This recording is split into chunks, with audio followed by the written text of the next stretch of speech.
Personal log, July 20th, 1969. The Eagle has landed. We did it. All the 1202 alarms, all the course corrections, they're all behind us now. Through the porthole, it waits. A magnificent desolation. That's what Buzz called it. Magnificent desolation. No words were ever more true. A stark, brutal beauty, painted in only two colors. The absolute black of the cosmos and the blinding gray of lunar dust in the unfiltered sun. The procedure is executed. The first step, the fine ancient powder, gives way beneath my boot. I speak the prepared words for the world. That's one small step for a man. But the real feeling, the one no camera could ever capture, is one of overwhelming awe. I am not just standing on the moon. I am standing on the dream of all mankind. At the peak of a pyramid built from the sweat and hopes of hundreds of thousands. And in that moment, the solitude is absolute.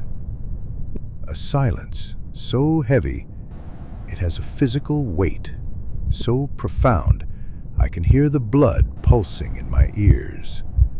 A faint, fragile heartbeat in a dead ocean. We plant the flag, our symbol on another world. We set up the early Apollo scientific experiments package, everything by the book. Perfect. Every movement, every transmission to Houston, all part of a meticulously choreographed ballet. Perhaps too perfect.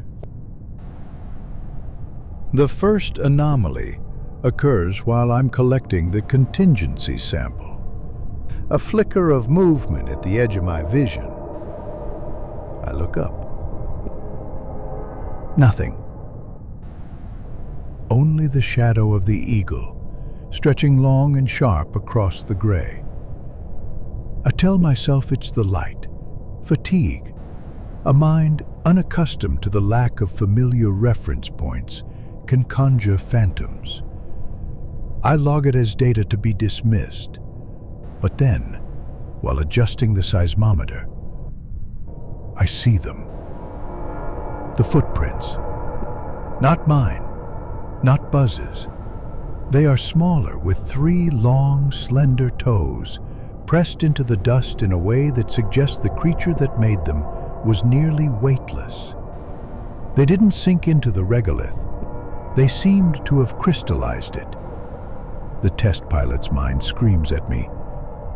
Analyze. Isolate the cause. Debris from the lander? No, the shape is wrong. An unknown geological phenomenon? Possible. I decide against an open channel report. No reason to alarm Houston over an unexplainable anomaly.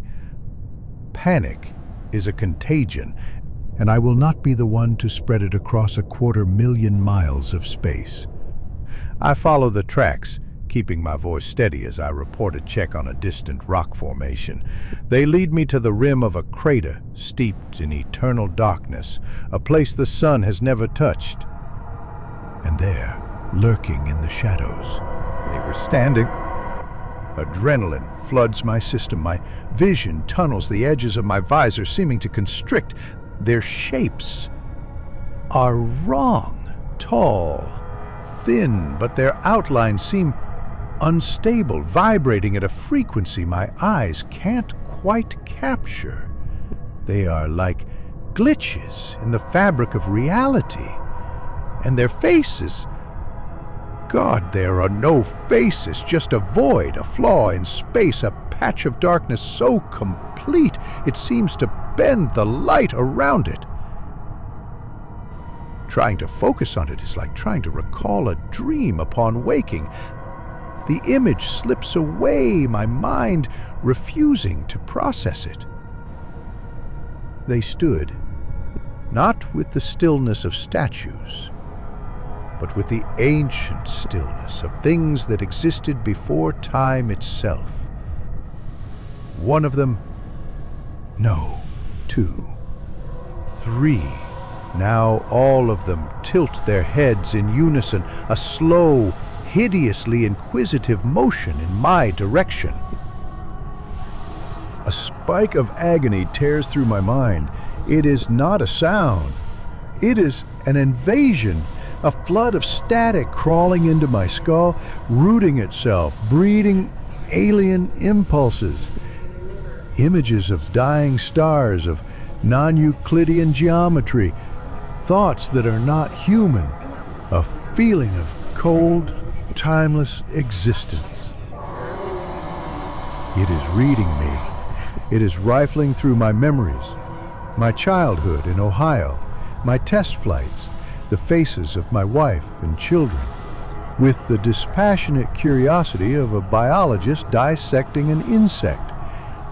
It is not just looking, it is tasting my soul. I turn and run. All persociation, all training dissolves.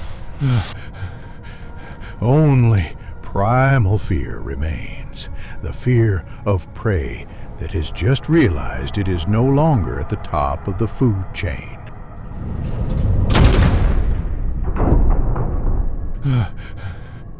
Neil, what happened? Your bio readings are off the charts.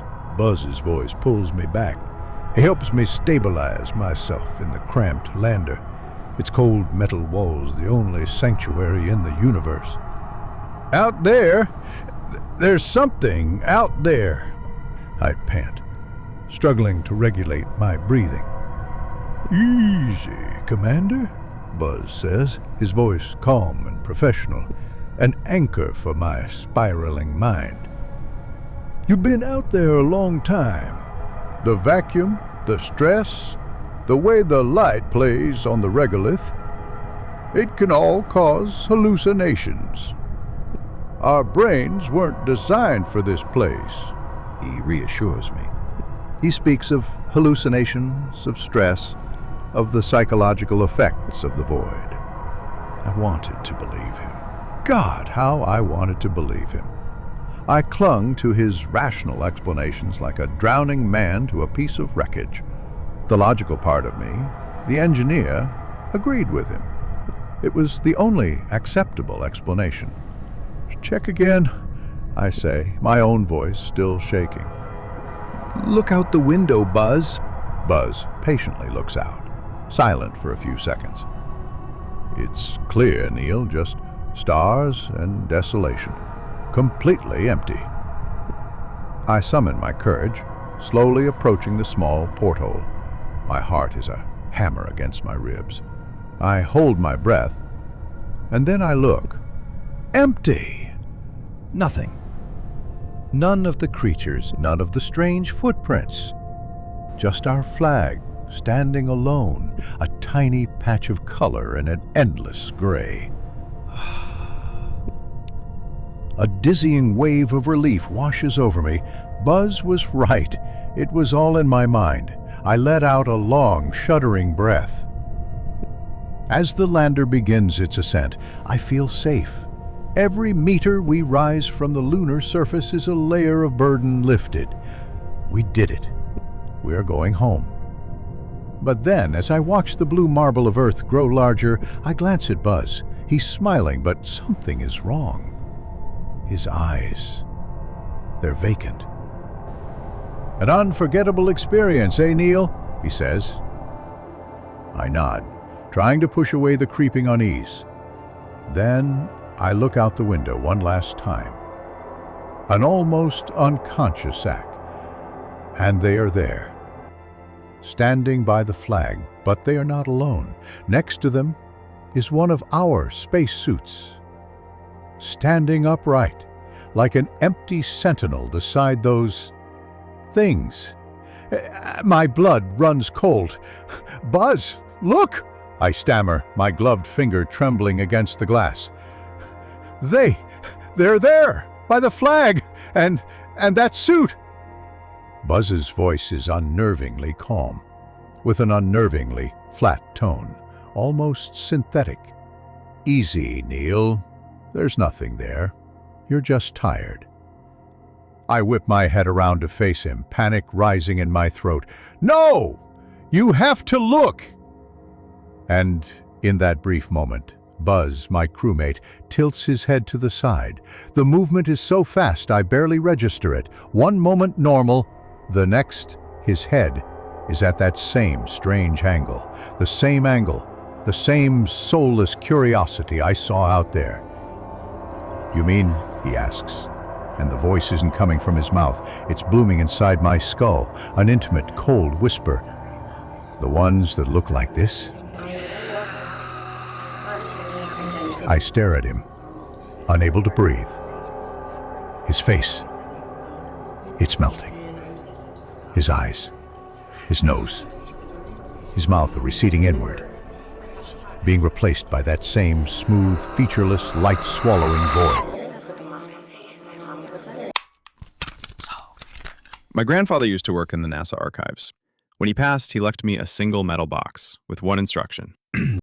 Don't open this until you're truly ready to believe in the impossible. For years, I kept it stored away, a curious heirloom from a nostalgic old man. Life went on. But last week, watching the news about the Artemis program and the new generation of astronauts heading back to the moon, a strange feeling washed over me. The memory of my grandfather, his stories of the early days of the space program, and his cryptic warning all came rushing back. Maybe it was the world's excitement for a new era of exploration that made me feel like I owed him an answer. Or maybe I'm simply at that age where one starts to look back and wonder about the secrets of the past. That night, I went down to the basement, wiped the thick layer of dust from the box, and opened it.